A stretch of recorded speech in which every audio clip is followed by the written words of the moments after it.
Milton, qué gusto compartir contigo. Igual, Liz, qué gusto, ¿cómo estás? Bien, y listos ya para también contarles quiénes nos van a acompañar en breve ya en nuestro segmento de entrevistas. Estará con nosotros Marco López, superintendente de compañías, a propósito de que la Asamblea decidió ayer levantar la reserva de la información que proporcionó esta entidad dentro de lo que ellos han denominado la investigación del caso Encuentro.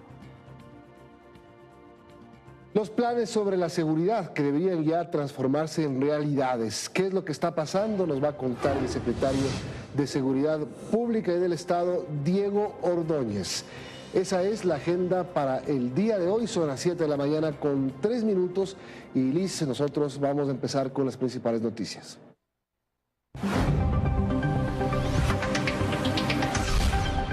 Empezamos contándoles que Ecuador declaró persona no grata al embajador de Argentina en el país, Gabriel Fuchs, esto tras la salida de la exministra del Correísmo, María de los Ángeles Duarte, de la residencia argentina en Quito.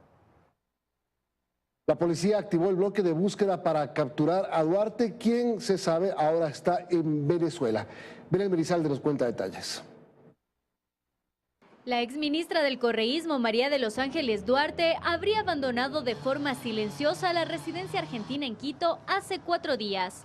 Pero esa información apenas fue compartida este martes por el embajador de Argentina en Ecuador, Gabriel Fuchs. Su relato contradictorio de lo que habría ocurrido con Duarte no convenció al gobierno ecuatoriano y por ello se decidió declararlo persona no grata. Se le ha dado un tiempo prudente para su salida del país. Sentimos que se ha violado la buena fe en los actos que buscan la relación entre estados y sobre todo la confianza mutua.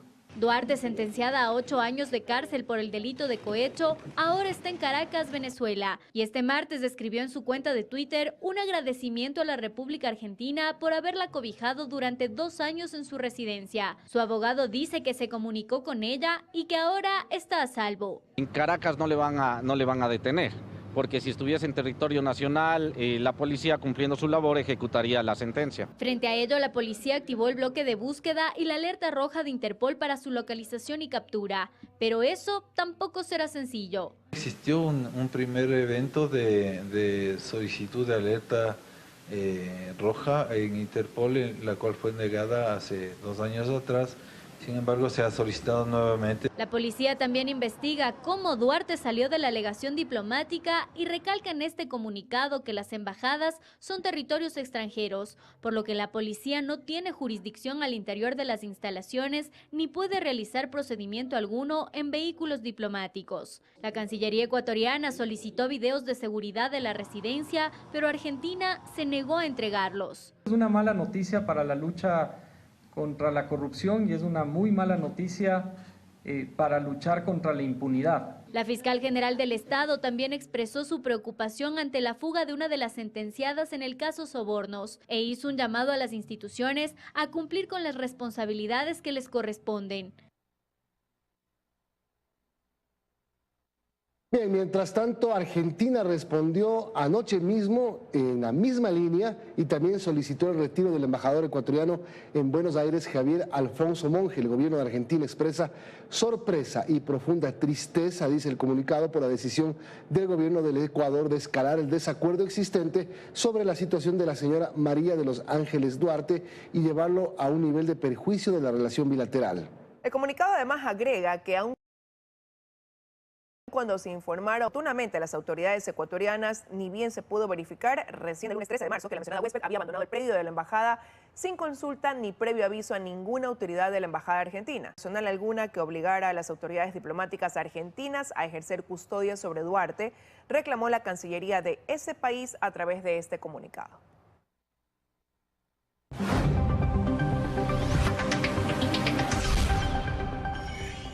7:06 de la mañana, el presidente de la República, Guillermo Lasso, a través del decreto ejecutivo 690, dispuso la creación de la Comisión de Coordinación con el perito Roberto Mesa en torno al caso de la muerte del general Jorge Gabela, excomandante general de la Fuerza Aérea Ecuatoriana. Esta comisión tiene la responsabilidad de coordinar la entrega de un nuevo ejemplar del tercer producto pericial referente a este caso. La comisión estará conformada por Yanine del Cisne Cruz, Arturo Moscoso y Juan Sebastián Palacios. Según el mandato de la Corte Constitucional, la entrega del documento se realizará a Patricia Ochoa, viuda del excomandante Gabela, y a la Defensoría del Pueblo. Será hasta el 17 de mayo de 2023 con las respectivas certificaciones que aseguren su validez. Tengan la seguridad, estimados amigos, querida señora Patricia e hijos del general Gabela, de que así será y que así hubiera sido con o sin el dictamen de la Corte. A partir de este momento quedan 3 meses para reconstruir ese informe que desapareció misteriosamente, en el cual ya se desvirtuó la versión de que la muerte del general Gabela fuera perpetrada por la delincuencia común. Como sabemos, previo a aquel acto cobarde, el general Gabela denunció irregularidades en la compra de los famosos 7 helicópteros DRUF. Yo le pido un favor muy especial, que los ministerios que estuvieron a cargo de la investigación del caso Gabela, todos esos ministerios, si tienen recopilada información del caso Gabela, lo envíen directamente a la Fiscalía. Le pido eso porque en la Fiscalía hay problemas referente a que no entregan la documentación ciertos ministerios, aduciendo reserva, confidencialidad.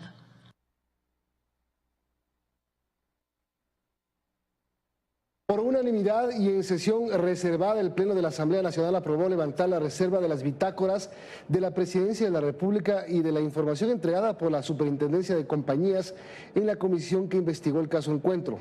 Estos 2 puntos no fueron considerados en el informe aprobado el pasado 4 de marzo y ahora, dice la oposición, estos datos servirán para realizar la solicitud de juicio político en contra del presidente de la República, Guillermo Lasso. El día de hoy mismo, o a más tardar mañana, estará esa documentación vía digital en manos de cada uno de los 137 asambleístas. Entiendo que podrá hacerse pública porque está levantada la reserva de conformidad a la ley, e igual la bitácora de la Presidencia de la República. Hay información que vinculan a la mafia albanesa y a empresas públicas que están siendo relacionadas con el señor Cherres, con el señor Dritan Yilka, dentro de esta información reservada. También para que el pueblo ecuatoriano conozca quiénes han sido los asambleístas que también han ido al Palacio Carondelet a vender sus votos y a canjear por favores. El día de ayer, el presidente Guillermo Lasso dispuso la desvinculación de 2 generales de la policía. Se trata de Giovanni Ponce y Mauro Vargas, decisión que tomó tras la filtración de unos audios dentro de la denominada investigación del caso León de Troya, donde estos generales, en esta época comandantes, pues hablarían sobre el archivo de la investigación. Así es, en el comunicado también el gobierno nacional dice que el presidente nunca ordenó que se archive ninguna investigación y menos reveló a nadie el contenido de una investigación que le hubiese sido comunicada en forma reservada. Asimismo, el presidente de la República ha pedido a la Fiscalía que investigue a su cuñado Danilo Carrera Druet dentro de todo este escándalo por el caso llamado León de Troya. En otro tema, el presidente de la Corte Nacional de Justicia, Iván Saquicela, la fiscal general Diana Salazar, el presidente de la Asamblea, Virgilio Saquicela, el ministro de Gobierno, Henry Cucalón, el ministro del Interior, Juan Zapata, el secretario jurídico de la Presidencia, Juan Pablo Ortiz, y el defensor público, Ángel Torres, se reunieron por primera vez el día de ayer en la Mesa Interinstitucional de Seguridad y Lucha contra el Crimen Organizado. También estuvo el presidente del Consejo de la Judicatura, Wilman Terán, en esta reunión. Esta fue una propuesta realizada por el presidente de la Corte con el fin de identificar acciones que desde los 3 poderes del Estado se puedan realizar en el fortalecimiento de la justicia. El trabajo conjunto entonces ha empezado justamente ayer.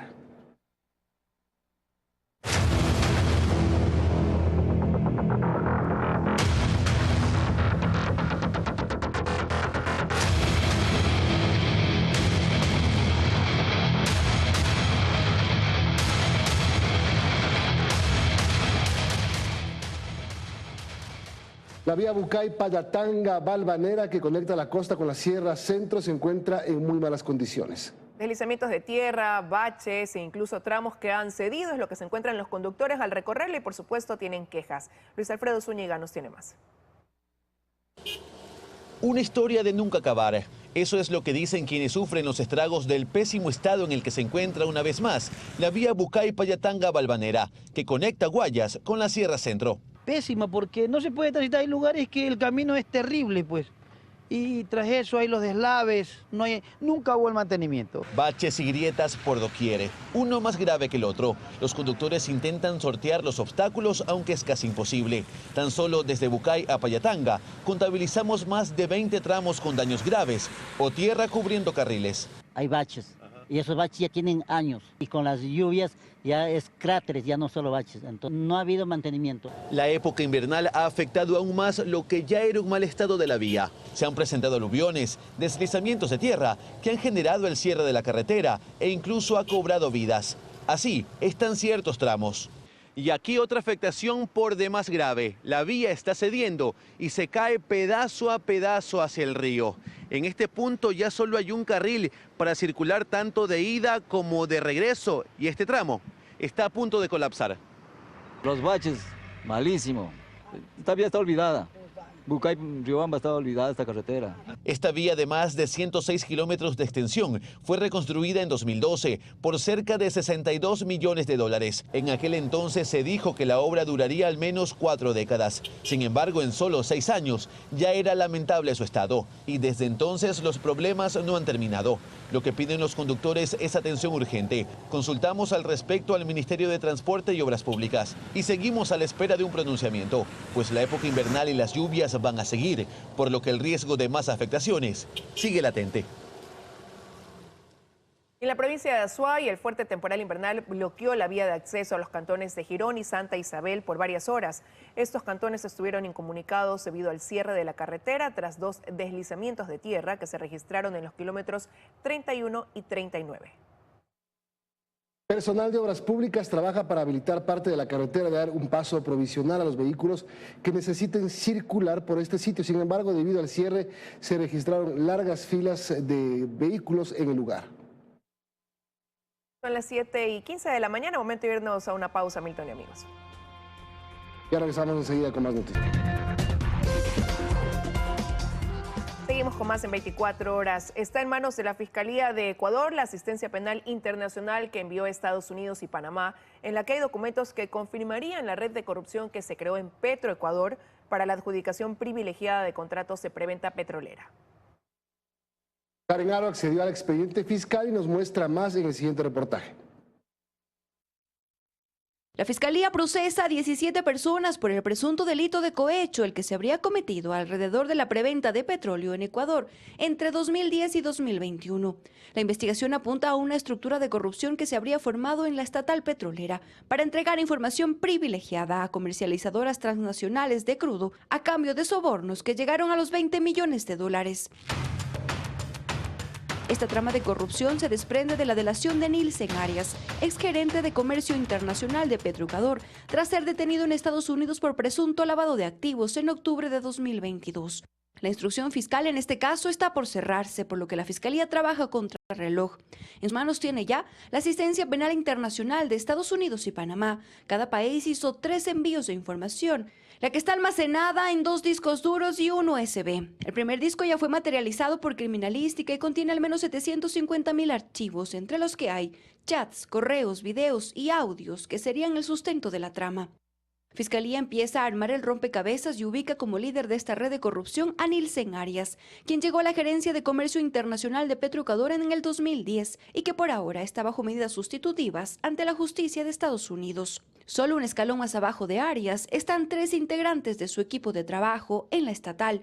Se trata de Miguel Palacios, Galo Garzón y Andrés Racines, los que fueron contratados como analistas y llegaron a ser subgerentes. En esta estructura de corrupción su labor era la entrega de información privilegiada a las intermediarias. Según lo expuesto por la fiscal en la audiencia de vinculación, el dinero de los sobornos salió de los contratos logrados con al menos 5 empresas. Se trata de PetroChina y Unipec en China, PetroTailandia de Tailandia, Oman Trading International de Oman y ANCAP de Uruguay. La normativa ecuatoriana establece que la negociación de dichos contratos debía ser directa entre los gobiernos, pero pese a eso, según lo detectado por Fiscalía, una vez prevendido el petróleo ecuatoriano, estas empresas, a su vez, firmaban otros contratos con intermediarias, las que transportaban el crudo y entregaban a precios más altos. Ese exceso cobrado era usado para el pago de sobornos, entre otros a Nilsen Arias y Mauricio Samaniego, ambos exgerentes. Pero hay más. Fiscalía asegura que para el pago de los sobornos se usaron las cuentas de las empresas de los hermanos Antonio y Enrique Pérez y Casa, procesados también en esta causa. Ubican además a 4 empresas intermediarias, Gumball, Vitol, Transfigura y Global Asphalt. Sus representantes también están procesados. Pero también Fiscalía encontró que el dinero de los sobornos por contratos petroleros de al menos 4 empresas llegó en Panamá a las cuentas de la empresa Administraciones Carey del Sur, la que estaba a nombre de Irma Romero, esposa de Nilsen Arias. Para justificar el ingreso de dinero se firmaron contratos ficticios de servicios. Según la Fiscalía, Nilsen Arias habría movido también el dinero a través de empresas en Singapur y Portugal. Este miércoles habrá una audiencia de revisión de medidas en este caso.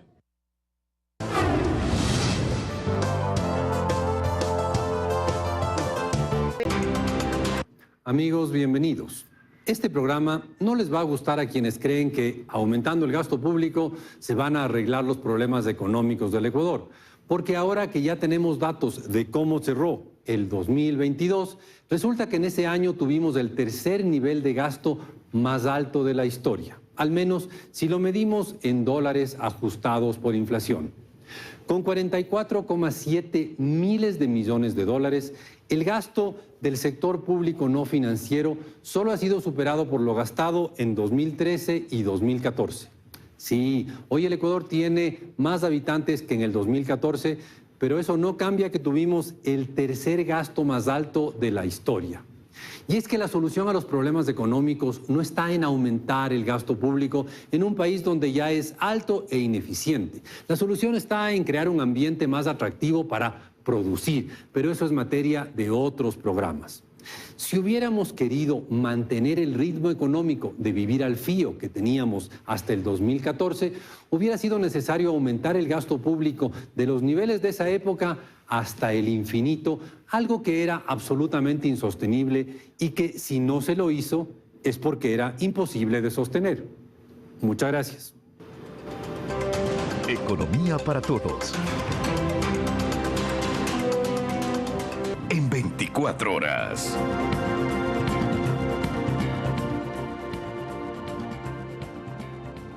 Bien, hasta ahora vamos a conversar con el secretario de Seguridad Pública y del Estado, Diego Ordóñez. Secretario, gracias por acompañarnos. Antes de hablar de seguridad, 2 temas fuertes. El tema de los generales y estos audios que ayer divulgó la Posta y que una reacción del gobierno fue destituir o pedir la destitución de los generales Vargas y Ponce. Nuevamente, frente a esto, esperamos que se saquen conclusiones a partir de la evidencia, de la verdad, de los hechos. Y no se estiren los hechos para pretender nuevamente involucrar al presidente de la República. Es evidente que ahí hay unos audios, algunos generales, 2 en servicio activo, 1 en servicio pasivo actualmente, que conversan en relación a unas decisiones que están tomando sobre una investigación. Y son decisiones que las toman autónomamente, independientemente. No son decisiones ni sugeridas, ni lejanamente sugeridas por el presidente de la República. Y eso fue lo que el día de ayer se dejó saber en el comunicado a propósito de insinuaciones en el sentido de que estarían operando los oficiales por pedido del presidente de la República. Lo que dicen es que el presidente de la República le advirtió a Danilo Cabrera de lo que estaba pasando. Igual, esas son versiones que están ahí. Pero eso no es cierto. ¿Ustedes no han conversado en el Palacio de Gobierno de este tema? Pero claro, se ha conversado porque es un tema que ha estado en la palestra en este último periodo, ¿no? Tratando de establecer una línea de tiempo para reconstruir por dónde es que pretenden estas personas que están sembrando minas en el sistema político, en la institucionalidad ecuatoriana, para establecer por dónde es que todo esto cómo se ha ido produciendo. Y sin duda la verdad ha sido expuesta por el presidente de la República. Él ha explicado exactamente cuál ha sido su participación y conocimiento sobre estos temas y que frente a lo que el día de ayer se puso en conocimiento en unos audios, la respuesta del presidente ha sido pedir que los generales sean ¿Por qué los destituyen?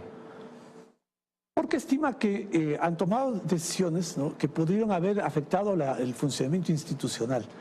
Y porque, claro, obviamente el presidente está diciendo, yo no he dado ninguna indicación de que se suspenda una investigación de cuyo conocimiento el presidente tuvo en la primera fase. En la primera fase, en donde no había ninguna implicación de nadie. Pero se mencionaba a Danilo Carrera, se mencionaba a Cherres en esa primera fase. ¿Por qué no se actuó desde el principio? Porque hacia donde estaba orientado la investigación en ese momento era hacia mostrar la implicación de un general o de algunos generales en algunos vínculos con actividades delincuenciales. Ayer en el comunicado del gobierno, el presidente dice que el presidente pidió a la Fiscalía que investigue a su cuñado Danilo Carrera. Otra vez, ¿por qué tan tarde? Si esto se denunció en enero. Bueno, es que no la investigación... Digo, es porque tiene que desmarcarse el presidente de la República.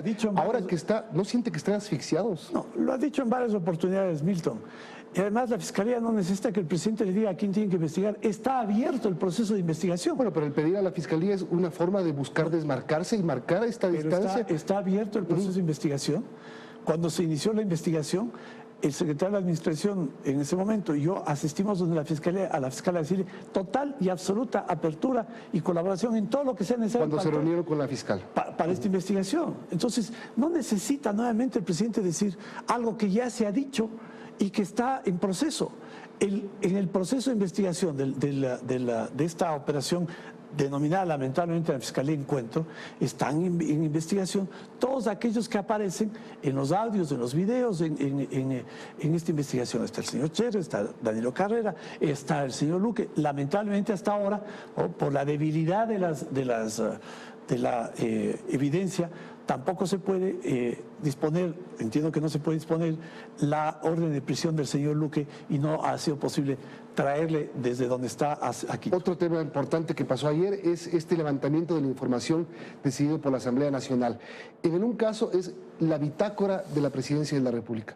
¿Qué nos tenemos que enterar los ecuatorianos de quiénes han entrado al Palacio de Gobierno? Bueno, no entiendo por qué se levanta la reserva de una información que no es reservada. El presidente dio la indicación de que se remita todo lo que se pida, ¿no? Y no tiene por qué ser reservado un registro de ingreso de personas al Palacio de Gobierno. Ninguna restricción. Milton, en esto, la ventaja de todo esto es que hay un gobierno que tiene las manos limpias y total y absoluta transparencia. Y aquí usted no tendrá... ¿No les asusta lo que se pueda saber? No, pero en ninguna manera. Los asambleístas dicen, aquí se va a comprobar que el señor Luque entró más de 40 veces al Palacio de Carondelet. Obvio, era el gerente de EMCO, pues. O sea, pasaba en el Palacio de Carondelet. No, 40 veces no es que... 40 veces es, digamos, una vez por un mes y medio, ¿no es cierto? Y se reunía con el presidente directamente. Eso es una conclusión. Hay muchísimos más funcionarios y en la presidencia existe una estructura de coordinación de toda la gestión del gobierno a través de la Secretaría de Administración. Parte importante son las empresas públicas. Entonces, que el señor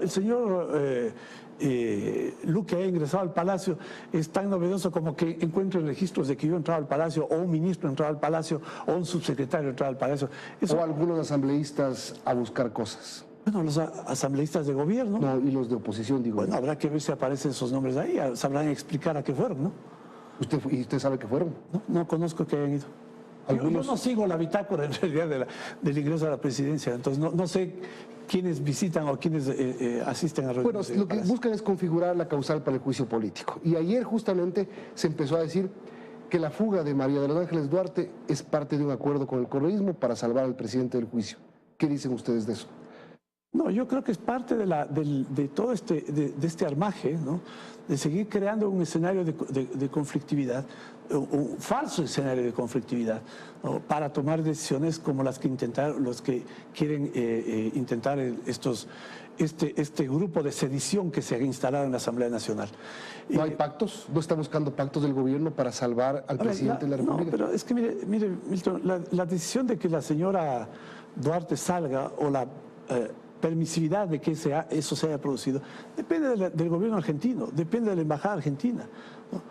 Y pues afirmar esto, ¿no? No, sí, pero depende de la policía de no capturarlo. No, la policía... Mientras va fuera de la embajada, ¿hacia dónde fue? Depende de cómo haya salido la señora, ¿no?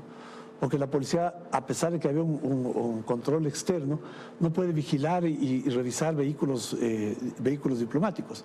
En esto hay otro tipo de intereses, ¿no? Hay otro tipo de acciones. Fíjense cómo se va nuevamente, ¿no? Creando un nuevo escenario. Se les agotó con lo del informe, quedaron pésimos con el informe. Fue una vergüenza nacional para estas personas, que si debían tener un poco de sangre en la cara, debían retroceder en sus intentos. Fue una vergüenza lo del informe. Pero no retroceden, y más bien el presidente de la Asamblea firma un comunicado diciendo que el juicio va. Bueno, es porque no hay prestigio que exponer. Ya llegan al punto, ¿no? de sentarse en una mesa a fraguar ahora, como intentan fraguar, una nueva causal de juicio político. Falló ¿cómo se denominó? El mayor caso de corrupción de la historia de este país. Okay. Así lo dijeron. Está diluido, eso no existe. Se desinfló, está como el hielo, se fue. Tenemos 5 minutos para hablar de seguridad. Vamos, hay un clamor nacional. La seguridad no se siente. Si es que existe lo que dice el gobierno que ha llegado... ¿Pero qué es la seguridad no se siente, Milton? A ver, el equipamiento de la policía, ¿dónde está todo lo que se ha comprado? Son dos conceptos. Uno, hay evidentemente un recrudecimiento de ciertas formas que no teníamos antes de delito común, secuestros y extorsiones, lo que se llaman las vacunas. Ok, el equipamiento de la policía. Eso tiene una explicación. Y eso tiene una explicación que tiene que ver con la acción del gobierno contra grupos narcotraficantes, contra grupos que en este momento empiezan a sentir la ausencia de droga y mudan de actividad delincuencial. Aquí hay un boletín de prensa que dice chalecos, 36 millones para 52,000 chalecos. ¿Cuántos se compraron? Hay que cumplir procedimientos, Milton. ¿Cuántos se han comprado? Está en proceso de compra. Pero estamos hablando de eso un año, secretario. Bueno, dura un año de procedimientos. No estamos hablando de un año. Estamos hablando de cuando se fijan los procedimientos. Esto ha durado desde octubre del año pasado. O sea, no hay chalecos todavía. Estamos en proceso de compra. ¿Hay o no hay chalecos? En este momento no, pues están comprándose. Cascos. Es que 28,000. Es que Milton, esta pregunta pasa o pisotea con debido respeto todo lo que debemos cumplir lamentablemente. Perdóneme, no pisotea nada, pero es tan largo comprar un... ¿Por qué no declaran en emergencia a la Policía Nacional? Porque incluso en esas circunstancias hay una serie de procedimientos que cumplir, ya se cumplieron. Pero vamos meses hablando de que están 28,000 cascos. ¿Cuántos han llegado? Milton, todos esos temas están dentro del procedimiento. Lamentablemente un procedimiento de emergencia no puede cubrir compras que estaban dentro de lo presupuestado, de lo planificado. 28 millones para 60,000 uniformes. ¿Cuántos uniformes hay? Están ya en confección, están confeccionados, se entregarán a mediados de este año. 5 millones para 163 vehículos de inteligencia. Se van a entregar. Vamos meses diciendo, se van a entregar, están comprándose, van a llegar. Hay que agotar procedimientos de compras. Porque se demora, Milton, se demora. Así es cuando queremos hacer las cosas transparentemente. Si no haríamos atropelladamente para comprar como se compró. Ni una UPC. ¿Cuántas UPCs han rehabilitado? No, porque el proceso es otro. Es la sustitución. Sí, se empezaron a construir las VCs. Los cuarteles intermedios que van a sustituir las UPCs. Los cuarteles intermedios. Sí. 110 millones para iniciar la construcción y equipamiento de los 110 UPCs. Así es. Es decir, no hay nada, solamente hay procesos. No es que no hay nada, Milton.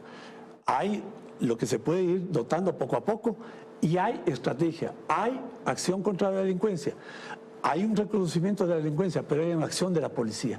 Resultado, hay una acción de una policía con muchas necesidades. Claro, así es. Con vehículos dañados, con UPCs que no sirven, sin cascos, sin chalecos. No es que no tienen chalecos. Pero usted, yo sé, pero tienen chalecos viejos, pero no tienen chalecos nuevos. Ok, los chalecos tienen que ser reemplazados en abril. Sí. ¿Por qué tienen que ser reemplazados? Porque el periodo de vigencia de sus chalecos vence en esa fecha. No es que no tienen chalecos ahorita, no es que no tienen cascos, tenemos que reemplazarlos. No es que están andando en la calle sin armamento, sin municiones, las tienen, tenemos que mejorar. Pero la respuesta frente a la delincuencia es lo que sucedió el día sábado. Hubo un incidente lamentable que agitó a la ciudad de Quito, un secuestro. La acción de la policía, ¿cuál fue? Inmediata, y logramos en menos de 24 horas encontrarles sanos y salvos a las víctimas de este secuestro. Y eso está perfecto. El trabajo de la UNAS es absolutamente efectivo. Es la policía, y merece, no merece la UNAS, ¿no? Es una combinación. Bueno, sí, pero imagínese usted, con todo lo que se ofrece, ¿cómo sería el trabajo de la policía? Una policía que está absolutamente combatiendo la delincuencia en desventaja. Sin duda. Y usted lo sabe. ¿Qué pasó con Israel? ¿Cuándo llega lo de Israel? Sin duda mejor, Milton. 700 millones de dólares era más o menos el acuerdo que se estaba haciendo con Israel desde mayo del año pasado. ¿Cuándo llega? Yo quisiera que usted me acompañe para ver cómo tenemos que agotar los procesos para que esto se haga bien. ¿No hay forma de hacerlos más eficientes? No hay forma, salvo que ¿Seguro que la emergencia no es una alternativa? No es una alternativa legal para esos casos, salvo que... O sea, ¿no pueden declarar en emergencia para comprar directamente a alguien las armas, los cascos? En el gobierno de Correa se declaró en emergencia todo. Sí, pero no necesariamente es la emergencia un sinónimo de desfalco al Estado. Hay que cuidar los procedimientos de manera que el dinero que se gasta a nombre de los ecuatorianos sea eficientemente gastado, en términos de tenerlo mejor a los mejores precios. ¿No les desespera, secretario del gobierno? Sin duda que sí. Saber que el problema político se agrava además con saber que la gente se siente desprotegida. Bueno, lo que tenemos que dar frente a eso es la respuesta en lo que en este momento se está dando respuesta. Es una policía y unas Fuerzas Armadas que en los ámbitos de su competencia están reaccionando con lo que sucede en las calles y combatiendo el crimen. Ya no le pregunto para cuándo, porque sé la respuesta que usted me va a decir, estamos en eso. ¿Me equivoco? No, estamos avanzando, Milton. Gracias. Diego Ordóñez, secretario de Seguridad, volvemos con el superintendente de compañías. Y hasta ahora queremos darle la bienvenida a Marco López, superintendente de compañías. Gracias por estar con nosotros. Buenos días. Buenos días, Liz. Muchísimas gracias por la invitación. A usted por estar con nosotros, ingeniero. Ayer la Asamblea resolvió que se levante la reserva de ese informe que elaboró y tenía la Superintendencia de Compañías, que lo proporcionó también en un determinado momento dentro de la investigación del caso Encuentro, con la finalidad, dicen ellos, de establecer si es que hay esta alianza, esta constitución de empresas, de compañías entre albaneses y actores políticos, por mencionar algunos. ¿Está usted de acuerdo con lo que resolvió la Asamblea, más allá de si es legal o no lo es?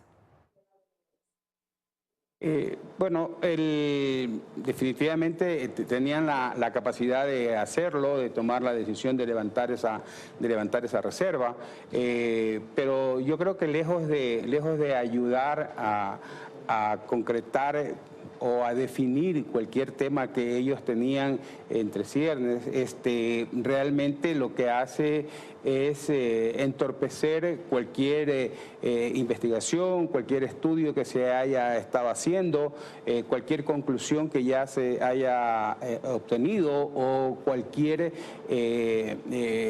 investigación que esté en camino, porque hoy ya se va a tener que hacer público todos los nombres de todos los accionistas de las compañías, aunque es un tema público porque está en la página web de la superintendencia, los nombres de los accionistas, las compañías y todo, pero lo que no es público es la forma de avanzar en cuanto a las relaciones que existe entre una compañía y otra, un accionista y otro. Es allí donde se va sacando hechos que luego se ponen en conocimiento de la UAFE, y a la vez la UAFE, si estima que allí existe un ilícito, lo pone en conocimiento de la Fiscalía. Pero evidentemente al poner ya a todo mundo sobre aviso de lo que se ha encontrado en esos análisis que se ha hecho, vamos a tener reacciones como las que ya tenemos. Muchas de esas compañías, varias de esas compañías ya están acogiéndose al proceso abreviado de cancelación de la compañía. Es decir, darle la muerte jurídica a alguna de esas compañías que están involucradas en estos casos.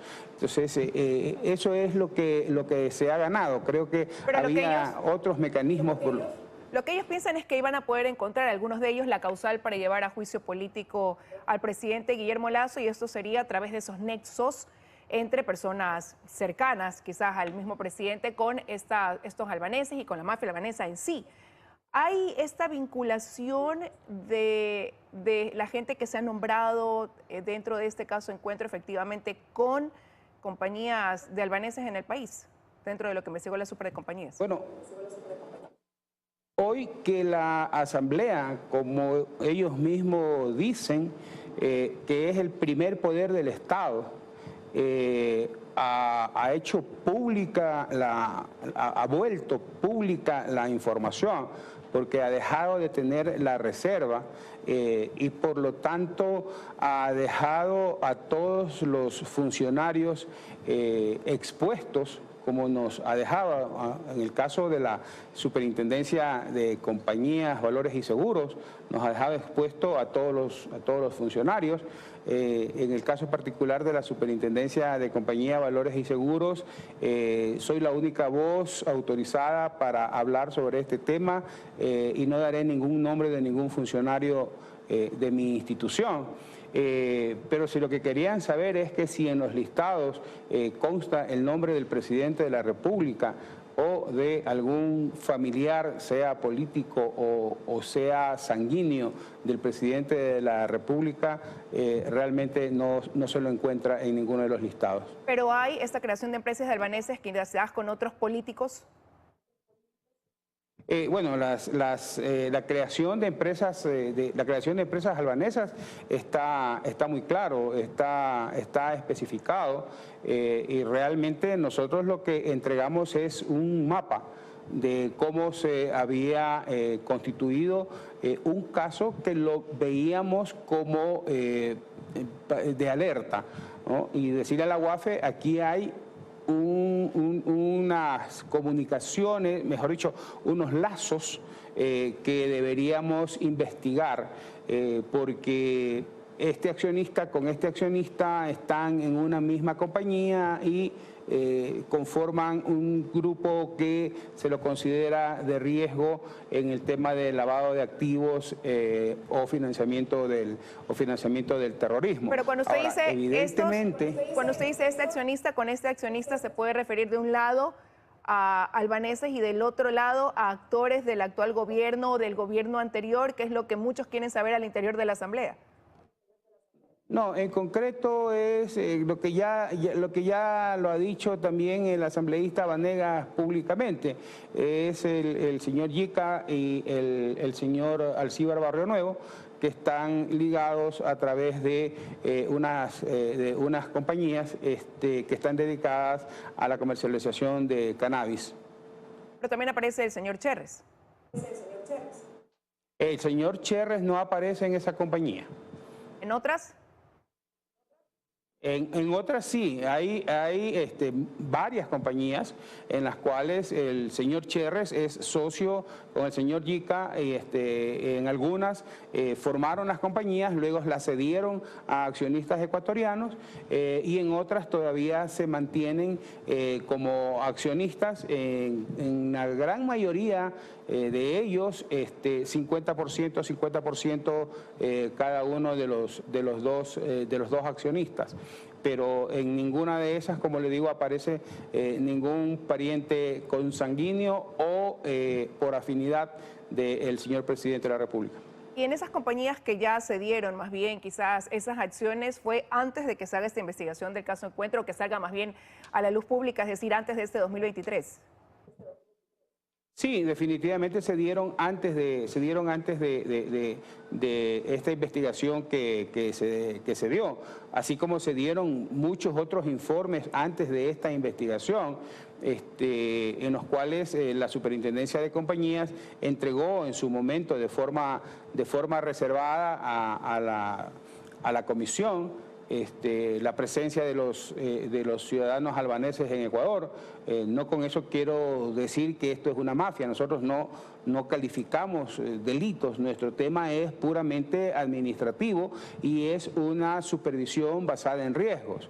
¿Okay? Si usted identifica que dentro del riesgo es público, que todo el mundo dice que, y todos los medios de comunicación hablan que hay una mafia albanesa en el Ecuador, entonces inmediatamente se identifica como riesgo la presencia de ciudadanos albaneses en los entramados societarios que pueden darse en el país. Y esta forma de analizar las cosas no es nueva. Acordémonos cuando Colombia el ciudadano colombiano era perseguido por el hecho de ser ciudadano colombiano y era sujeto a mucha investigación cuando entraba a cualquier país que no fuera el suyo, porque son medidas que se toman por el efecto de que tiene más riesgo que el que un suizo o el que un noruego o el que un finlandés haga una inversión en Ecuador. Y esto bajo ningún punto de vista implica una discriminación. Lo que implica es un análisis de riesgos y establecer qué tiene más riesgo que otro, ¿no? El establecimiento de riesgos no implica, como digo, discriminación alguna. Pero sí implicaría una sospecha que lleva a transmitir esta información que quizás terminó poniendo en un informe de la Superintendencia de Compañías para ser transmitida, por ejemplo, como usted mencionaba, a la UAFE o a la Fiscalía. Sí, definitivamente pone en riesgo cualquier investigación que haya estado recién naciendo. Porque ya nos quedamos, ya todo el mundo está en alerta, ya todos los documentos que entregamos saldrán a la luz. Veo, por ejemplo, que la asambleísta Vanegas ahora está pidiendo que se levante la reserva sobre la información entregada por el SRI, pues será otra cosa igual a la que está sucediendo ahora con el tema de la Superintendencia de Compañías, poner en riesgo físico también a los funcionarios del SRI y además revelar información que podría servir para poder seguir lo que se llaman las pistas de auditoría. Uno lo único que hace es seguir una pista de auditoría y llegar a determinar si hay o no hay un tema sospechoso en eso y luego pues entrega a las autoridades correspondientes o a la UAFE o a la Fiscalía. Ingeniero, ¿hay información proporcionada por la Superintendencia de Compañías que no se consideró dentro del informe del caso Ecuetro, como lo señaló precisamente el asambleísta Vanegas? Definitivamente sí hay información, son 350 páginas que nosotros entregamos de información y evidentemente las 350 páginas no van a constar en un informe. Pero lo que yo sí creo que se pudo haber hecho es la misma comisión elaborar un informe reservado sobre el estudio de esa información, sacar sus conclusiones sobre esa información reservada y entregar en calidad de reservado a cada uno de los asambleístas, de tal manera que la información no se haga pública y no se den todas las alertas que se dan. Es como que yo mañana quiera hacer el allanamiento de una casa y saque hoy públicamente por todos los medios de comunicación, mañana te voy a allanar. Eso es atentar contra uno de los principios básicos del análisis, que es la oportunidad en la cual yo llego a hacer algo. Entonces se perdió en todo caso ese elemento básico. Hay dos elementos básicos que uno tiene que tener cuando uno hace auditorías, cuando uno hace análisis. ¿Cuál es la extensión de la prueba? ¿Hasta dónde debo ir con una prueba para poder determinar? Y lo otro es la oportunidad con la que yo hago esa prueba. Veremos qué pasa. Quiero agradecer al ingeniero que nos haya acompañado esta mañana aquí en 24 horas. Que tenga un buen día. Muchísimas gracias, Liz. Buen día también. Con eso de aquí estamos concluyendo y ya vienen las noticias de la comunidad.